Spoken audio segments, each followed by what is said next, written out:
Hi. അപ്പോൾ നമ്മൾ കുറച്ച് 2-3 ദിവസമായിട്ട് വീട്ടിലും കാര്യങ്ങളൊക്കെ ആയിട്ട് നമുക്ക് വീഡിയോ എടുക്കാനും ഒന്നും പറ്റുന്ന സിറ്റുവേഷനും അല്ലായിരുന്നു.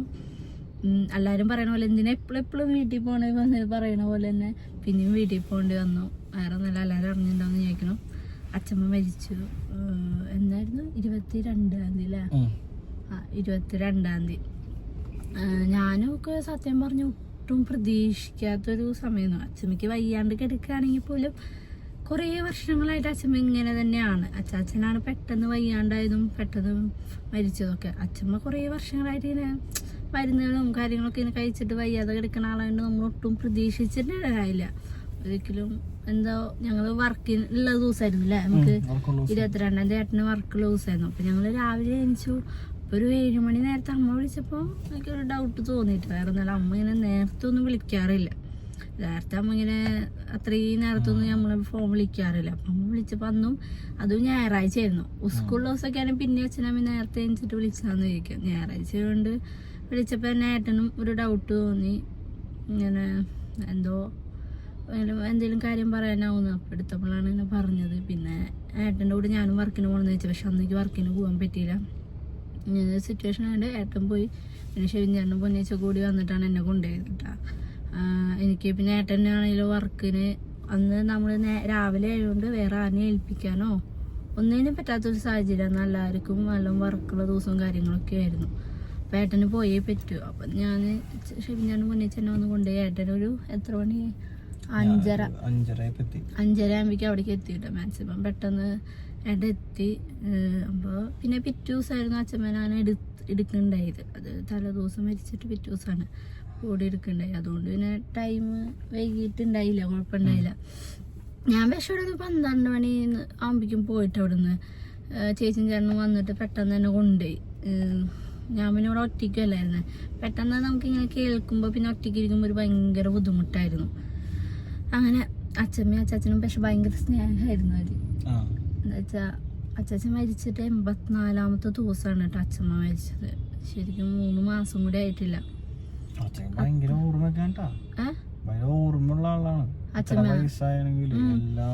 അച്ഛമ്മയ്ക്ക് എന്ന് പറഞ്ഞാൽ ഭയങ്കര പ്രത്യേകത ഉള്ള ഒരാളാണ് കേട്ടോ. എന്ന് വെച്ചാൽ എല്ലാം ഓർത്ത് വയ്ക്കും. ഇപ്പൊ ഇത്രയും പേരക്കുട്ടികളുണ്ടെങ്കിലും അവരെല്ലാരും ബർത്ത്ഡേ ഡേറ്റ് കാര്യങ്ങളൊക്കെ അച്ഛമ്മയ്ക്ക് ഓർമ്മയുണ്ടാവും. എല്ലാം എന്റെ പോലെ തന്നെയാണ് കേട്ടോ അച്ഛമ്മ ഓർമ്മ. പിന്നെ കുറച്ച് വീഡിയോസിലൊക്കെ ഇങ്ങനെ പറഞ്ഞിരുന്നു മുന്നേ അല്ലേ, അച്ഛമ്മയുടെ ഷേപ്പാണ് ഞാൻ എന്നെ അച്ഛമ്മയുടെ ഷേപ്പ് എന്ന് പറയാറുണ്ട് കേട്ടാ. എന്നെ അച്ഛമ്മയ്ക്ക് ഭയങ്കര ഓർമ്മശക്തി. ഇപ്പം ഞങ്ങളുടെ ബർത്ത്ഡേയിലും എന്ത് കാര്യമില്ല അച്ഛമ്മയ്ക്ക് അറിയാം. പിന്നെ നമ്മൾ എന്തെങ്കിലും എങ്ങനെയും പോയി ഇത്ര മണിക്ക് പോയിട്ടുണ്ടായാലും ആള് ഭയങ്കര ഷാർപ്പായിരുന്നു. വയ്യെങ്കിലും ഭയങ്കര പക്ഷെ വയ്യായി ഉണ്ടായില്ല എന്നാണ് അച്ഛനമ്മ തലേദിവസം പറഞ്ഞ്. ഞാൻ കണ്ടിട്ടൊരു 2 ആഴ്ചയൊക്കെ ആയിണ്ടായി. അച്ചാച്ചന് അതുപോലെയല്ല, അച്ഛമ്മനെ കണ്ടിട്ടൊരു 2 ആഴ്ചയൊക്കെ ആയില്ലേ? 2 ആഴ്ചയല്ലായിരുന്നു, 2 ആഴ്ചയൊക്കെ ശരിയായിട്ട്. പിന്നത്തെ വട്ടം വന്നെങ്കിലും പോവാനുള്ള ടൈമും ഒന്നും ശരിയായിണ്ടായില്ല.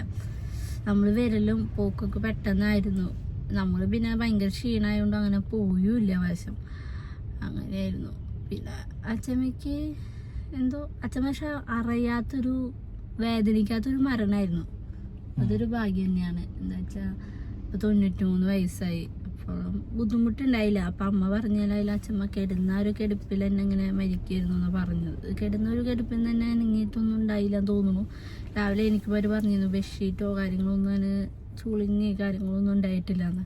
അച്ഛമ്മ അങ്ങനെ അറിഞ്ഞിട്ടുണ്ടായില്ല. എന്താ വെച്ചാൽ അച്ഛമ്മയ്ക്ക് മരണം അറിയാതിരിക്കുക ഏറ്റവും നല്ലത്. വേറെ നല്ല അച്ഛമ്മ എൻ്റെ തന്നെ ഭയങ്കര ടെൻഷൻ്റെ ആളാണ്. മരണം എന്ന് കേൾക്കുമ്പോൾ എനിക്കെന്ന് പറഞ്ഞാൽ ഭയങ്കര ടെൻഷനാണ്. ഇപ്പം എനിക്ക് എന്തെങ്കിലും ഞാനൊരു പുല്ലിലേക്ക് ഇറങ്ങിയാൽ പോലും എന്തെങ്കിലും കടിച്ചോ എന്തെങ്കിലും ഇതായോ എന്നൊക്കെ നോക്കണ ആളാണ്. അതേപോലെ അച്ഛമ്മയ്ക്ക് എന്തെങ്കിലും ശ്വാസം മുട്ട് പെട്ടെന്ന് വരുമ്പോഴേക്കും അച്ഛമ്മ ഭയങ്കര ടെൻഷൻ അടിക്കും. എന്തെങ്കിലും പറ്റി പോകുന്നത് പ്രായം കൂടി ആയതുകൊണ്ടായിരിക്കാം. അപ്പം അച്ഛമ്മയ്ക്ക് അങ്ങനെ ഭയങ്കര പേടികളാണ്. അപ്പം എന്തായാലും അച്ഛമ്മ മരണം അങ്ങനെ അറിഞ്ഞിട്ടില്ല. ഉറക്കത്തിലേ അങ്ങനെ ഒരു ഇതായിപ്പോയി.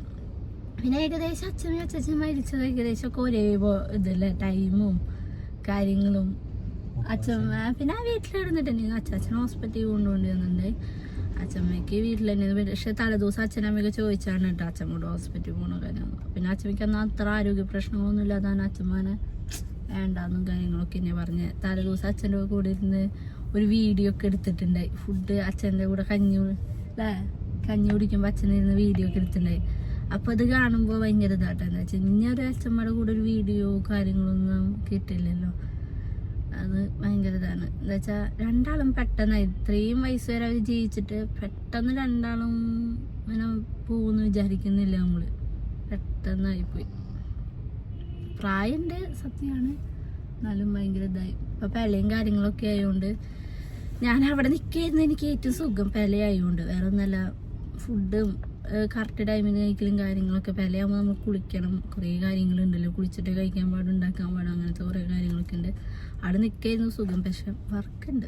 വർക്കുള്ള കാരണം ഞങ്ങൾ 23-ാം തീയതി അച്ഛമ്മയുടെ ഇത് കാര്യങ്ങളും കഴിഞ്ഞു. അപ്പോൾ 24-ാം തീയതി ഞങ്ങൾ ഇങ്ങോട്ട് പോകുന്നു. 24-ാം തീയതി ഇങ്ങോട്ട് അല്ല, നേരെ നമ്മൾ എറണാകുളത്ത് ഷൂട്ടിനാട്ടോ പോയത്. നമുക്ക് ഷൂട്ട് ശരിക്കും 23-ാം തീയതി ആയിരുന്നു. അപ്പോൾ നമ്മളത് മാറ്റി വെച്ചു. അവരോട് ഒരു ദിവസം പറഞ്ഞു ഇങ്ങനെയാണ് സംഭവം എന്ന് പറഞ്ഞ് മാറ്റി വെച്ചിട്ട് 24-ാം തീയതി നേരെ ഷൂട്ടിന് പോയി. പിന്നെ ഏട്ടനെ ഒറ്റയ്ക്ക് വിട്ടിട്ട് ഞാനവിടെ നിൽക്കാന്ന് വെച്ചാൽ നടക്കൂല. എന്ന് വെച്ചാൽ ഏട്ടൻ ഒറ്റയ്ക്കാണ്, ഇവിടെ ആരുമില്ല. അപ്പോൾ ഫുഡ് പുറത്തുനിന്നൊക്കെ കഴിച്ചാലും ഞാനില്ലെങ്കിൽ ഏട്ടനെല്ലാം കാര്യങ്ങൾക്കും ഭയങ്കര ബുദ്ധിമുട്ടായിരിക്കും. പിന്നെ ഇപ്പം അവിടുത്തെ കാര്യം കഴിഞ്ഞ് എന്നായിരുന്നു പാപ്പ വിളിച്ചു പറഞ്ഞ് സഞ്ജയനം ശനിയാഴ്ച 28-ാം തീയതിയാണ് പച്ചവരെ സഞ്ജയനം. അപ്പം അതിന് എന്തായാലും തലേദിവസം പോകണം. 27-ന് പോകണം. നമുക്ക് നാളെയും വർക്കുണ്ട്. നാളെ വർക്ക് കഴിഞ്ഞ് മറ്റന്നാ പോകണം. പിന്നെ അടിയന്തരം വരുന്നത് 6-ാം തീയതിക്കാന്ന് തോന്നുന്നു. 5-6 തോന്നുന്നു കേട്ടോ. പാപ്പൻ പറഞ്ഞൂല്ലേ വിളിച്ചപ്പോ പറഞ്ഞു ഇത്ര. ഞാൻ അതിന്റെ കണക്കില് കൂട്ടിയതാണ് കേട്ടോ. 5-6 തന്നെ തോന്നുന്നു. 5 അപ്പൊ പല വീടിലും 6 പരിപാടി ആയിരിക്കും, അങ്ങനെ ആയിരിക്കും. അപ്പം അതൊക്കെയാണ് കാര്യങ്ങൾ. കുറേ നമുക്ക് ഈ മാസം നമ്മൾ പറഞ്ഞാണ് ലാസ്റ്റ് ആകുമ്പോൾ നമുക്ക് നല്ല സന്തോഷം ഇരിക്കുന്ന സമയമായിരുന്നു. നല്ല സമയം 2026 അങ്ങനെ പെട്ടെന്ന് ദുഃഖമായിട്ട് കയറി വന്നത് ഇതല്ലേ. അച്ഛന്മാരുടെ മരണമാണ് നമുക്കൊരു വിഷമമായിട്ട് കയറി വന്നത്. 2026 നമുക്ക് നല്ല രീതിയിൽ സ്റ്റാർട്ട് ചെയ്തതാണ്. 25 ലാസ്റ്റോടുകൂടി അച്ഛൻ മരിച്ച് അതിൻ്റെ ഇതൊക്കെ കഴിഞ്ഞ് വന്ന് 26 ഇതായി നിന്നതായിരുന്നു. പിന്നെ ഇങ്ങനൊരു ദുഃഖം വന്നു. പിന്നെ പ്രായമായവരല്ലേ, ബുദ്ധിമുട്ടിച്ചില്ല. അച്ഛമ്മ ഇപ്പോൾ കുറേ നാളായിട്ട് ഇങ്ങനെ വയ്യാണ്ട് കിടക്കലും ഭയങ്കര ബുദ്ധിമുട്ടോ കാര്യങ്ങളൊന്നും ഉണ്ടാവാതെ തന്നെ ഇതായി മരിച്ചു പോയത്. അങ്ങനെ കാര്യങ്ങളൊക്കെ. ഇതാ നമ്മളിന്ന് ഫുഡൊക്കെ വെജ് ആയതുകൊണ്ട് ഇപ്പം ഞാൻ വീട്ടിൽ നിന്നൊന്നും ഉണ്ടാക്കില്ല, പുറത്തുനിന്ന് കഴിച്ചു.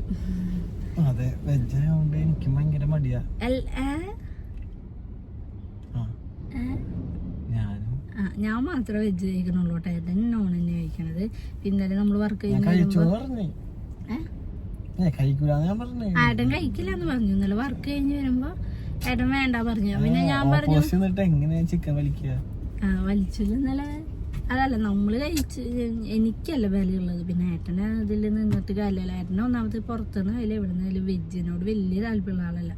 ഞാൻ വെജിൽ എന്തും പച്ചക്കറി കൂട്ടി പിന്നെയും കഴിക്കും. ഏട്ടൻ കഴിക്കില്ല, പിന്നെ ഫുഡ് കഴിക്കാണ്ടിരിക്കും. അപ്പം അതുകൊണ്ട് ഭേദം കഴിച്ചോ എന്ന് പറഞ്ഞിട്ട് ഞാൻ പറഞ്ഞു ഏട്ടൻ കഴിച്ചോ. എനിക്ക് അങ്ങനത്തെ വിഷയമുള്ള ആളൊന്നുമല്ല കേട്ടോ, ഇതിനെ വെജ് കഴിക്കാൻ അങ്ങനെ ബുദ്ധിമുട്ടുള്ള ആളൊന്നുമല്ല. അപ്പം ഏട്ടനോട് പറഞ്ഞ് കഴിച്ചോന്ന്. ഏട്ടനാണ് ഇതൊക്കെ ഭയങ്കര പ്രശ്നമുള്ള ആള് അല്ലേ. പിന്നെ നമുക്ക് ഈ പെലയാകുമ്പോൾ നമുക്ക് കുറേ കാര്യങ്ങൾ ഇങ്ങനെ നോക്കണം കാര്യം. പക്ഷെ ഇവിടെ ആകുമ്പോൾ എനിക്ക് ഒരുപാടൊന്നും നടക്കില്ല കേട്ടോ. രാവിലെ എനിക്ക് കുളിക്കുക അങ്ങനത്തെ കാര്യങ്ങളൊക്കെ നടക്കുള്ളൂ. പിന്നെ പൊന്നേച്ചിയാണ് ഈ വശം ഇങ്ങനെ എന്താ പറയാ ഇങ്ങനെ പല സമയത്ത് ഇങ്ങനെ ഇരിക്കും, ഒരു ഇതിലിരിക്കുമല്ലോ അച്ഛമ്മയ്ക്ക്. അത് പൊന്നേച്ചാണ് കേട്ടോ ഈ വശം ഇരുന്നിരുന്നത്. അതുകൊണ്ട് തന്നെ ഞാൻ 23-ാം തീയതി 2 ദിവസം കൂടി നിൽക്കണം എന്ന് വിചാരിച്ചാണ്. വേറെ ഒന്നല്ല, കാർത്തൂന് പൊന്നേച്ചിക്ക് അവിടെ നിന്ന് അനങ്ങാൻ പറ്റില്ല. പൊന്നേച്ചിക്ക് എന്തെങ്കിലും കൈ കഴുകാനോ ബാത്റൂമിലേക്കൊക്കെ പോകുമ്പോൾ ആരെങ്കിലും അവിടെ ഇരുന്നിട്ട് വേണം പൊന്നേച്ചിക്ക് എണിക്കാൻ, അല്ലാതെ ഒന്നിനും എണിക്കാൻ പറ്റില്ല. അപ്പം ഞാൻ അവിടെ 2 ദിവസം കൊണ്ട് നിൽക്കണമെന്ന് വെച്ചാൽ വേറെ ഒന്നല്ല, കാർത്തൂനെ നോക്കാൻ. ഇപ്പം അമ്മയൊക്കെ ഉണ്ടെങ്കിൽ പോലെ അമ്മയ്ക്ക് ഉണ്ണിയാണോ സ്കൂളിൽ വരണം കാര്യങ്ങളൊക്കെ ആകുമ്പോൾ കാർത്തൂനെ നോക്കാൻ ഭയങ്കര ഇതായിരിക്കും. ഞാനുണ്ടെങ്കിൽ പിന്നെ കാർത്തു പൊന്നേച്ചിനെ ഒരു കാര്യത്തിനും ശല്യം ചെയ്യാൻ പോകില്ല കേട്ടോ. ഇപ്പം ഇല്ല എന്ന് പറയുന്നുണ്ട്. ഇന്ന് വിളിച്ചപ്പോൾ പറഞ്ഞു ഇല്ല, മാമയും വല്യമ്മയും അമ്മയ്ക്കുള്ള തന്നെ അവരോട് ഓരോ കാര്യങ്ങൾ പറഞ്ഞു നടക്കുന്നത്. ഞാനെന്നെ പിന്നെ ഒട്ടോളം ആരുടെ അടുത്തേക്ക് പോവില്ല. രാത്രി ഉറങ്ങിയാലും എന്ത് കാര്യത്തിനും. ഇപ്പം ഞങ്ങൾ പോയി അന്നോട്ട് തിരിച്ചു വന്നാന്ന് തലേദിവസമൊക്കെ അച്ഛനമ്മയും പൊന്നേച്ചി അവിടെ ഇരിക്കേണ്ട അച്ഛനമ്മയും കൂടെ കിടന്നത്. പൊന്നേച്ചിയുടെ കൂടെ പോയി കിടന്നപ്പോൾ കുണിക്കനും കുണിക്കും കാർത്തുമൊക്കെ എൻ്റെ കൂടെ തന്നെ വന്ന് കിടന്നു. അവർ കാർത്തൂന് അങ്ങനെ ഒരു വിഷയമില്ല. പൊന്നേച്ചീനെ ഭയങ്കര ബുദ്ധിമുട്ടിക്കാൻ നിൽക്കില്ല ഞാനുണ്ടെങ്കിൽ. ഇന്നലെ തന്നെ ആരോടും 2-3 ആൾ അറിഞ്ഞിട്ടില്ലേ ഞങ്ങൾ ഇങ്ങോട്ട് വരികയെന്ന്. കുണുക്കിനും കുണിക്ക് സ്കൂളിൽ പോയി നേരത്തെ ആർത്തും കൂടി കൊണ്ടാക്കാൻ പോയിണ്ടേ ആ നേരത്തെ ഇങ്ങോട്ട് പോകുന്നതാണ് കേട്ടാ. പിന്നെ ഇന്നലെ ഞാൻ വീഡിയോ കോൾ ചെയ്തപ്പോൾ ആള് സംസാരിക്കാനൊന്നും നേരമില്ല കേട്ടോ. അവിടെ വെല്ലിച്ചൻ്റെ മുകളിൽ കുട്ടിയും കാര്യങ്ങളൊക്കെ ഉണ്ട്. ചേച്ചിയുടെ കുട്ടിയൊക്കെ ഉള്ള കാരണം അവരവിടെ നടത്തും കാര്യങ്ങളാ. എന്നെ മൈൻഡ് ചെയ്യണില്ലെന്ന് വിളിച്ചിട്ട് അല്ലെങ്കിൽ കുഞ്ഞാന്ന് വിളിച്ച് അടക്കണ ആളാ. പാപ്പാന്നിങ്ങനെ ശരണം വിളിക്കണ പോലെ കേട്ടോ പാപ്പാന്ന് വിളിക്കാ. ഇപ്പൊ ആൾക്കാരാണ്. പിന്നെ അവൾക്ക് മനസ്സിലായിട്ട് ഞാനിപ്പൊ ഇങ്ങനെ കാർത്തൂനോട് പറയാതെ പോവലും കാര്യങ്ങളൊക്കെ ഇപ്പൊ കാർത്തൂന് മനസ്സിലായി. ഇത് വന്നാലും 2 ദിവസം ഉണ്ടാവുള്ളൂ. വന്നാൽ 2 ദിവസം എന്റെ കൂടെ ഉണ്ടാവും. പോയ പിന്നെ അവള് വിളിക്കാറുണ്ട് കേട്ടോ. ഇന്നിപ്പൊ പിള്ളേരും കാര്യങ്ങളൊക്കെ ആയിട്ടാണ്. അല്ലെങ്കിൽ അവള് വിളിച്ച സംസാരിക്കാൻ പൊന്നേച്ചിക്ക് പോലും ഫോൺ കൊടുക്കാറില്ല. അതുകൊണ്ട് തന്നെ ഞാനും പൊന്നേച്ചിയും നേരിട്ട് കാണുന്ന സംസാരമുള്ളൂ. ഫോണിൽ കൂടെ ഞങ്ങൾ സംസാരം കുറവാ. പക്ഷെ പൊന്നേച്ചിക്ക് പോലും കൊടുക്കില്ല. അമ്മോട് മാത്രമേ പിന്നെ സംസാരിക്കാറുള്ളൂ. പൊന്നേച്ചിയോടെ ഫോണ് കാത്തു എത്തിക്കില്ല. അവൾ തന്നെ ഇങ്ങനെ കൊണ്ടുനടക്കും. പിന്നെ ഷെബിൻചാൻ്റെ കൊണ്ടു കൊടുക്കും. പൊന്നേച്ചിക്ക് എന്താ അവള് കൊടുക്കില്ല. വാശിയാണ് ഞാനും ചേച്ചി സംസാരിക്കണ്ടെന്ന്. അങ്ങനെയൊക്കെ കാര്യങ്ങൾ. ഇനി നാളെ ഇനി മറ്റന്നാ പോണം. അപ്പോൾ എല്ലാവർക്കും എന്തിനാ പിന്നെയും പോയി നിൽക്കുന്ന കാര്യങ്ങളൊക്കെ ചോദിക്കും. നമുക്ക് ആവശ്യങ്ങൾ വന്നാൽ പോയേ പറ്റൂ.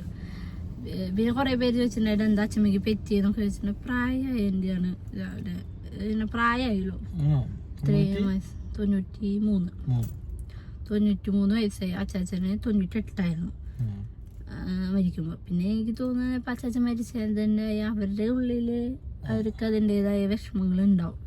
അച്ഛമ്മയ്ക്ക് ഭയങ്കര വിഷമങ്ങൾ ഉണ്ടാവും എന്തായാലും, ഉറപ്പാണല്ലോ. ഇത്രയും വർഷം അവരുടെ എത്രാമത്തേന്നു 70 എത്രയോ വെഡിങ് ആനിവേഴ്സറി ആയിരുന്നു കഴിഞ്ഞ ജനുവരിയിൽ നടന്നു തോന്നുന്നു.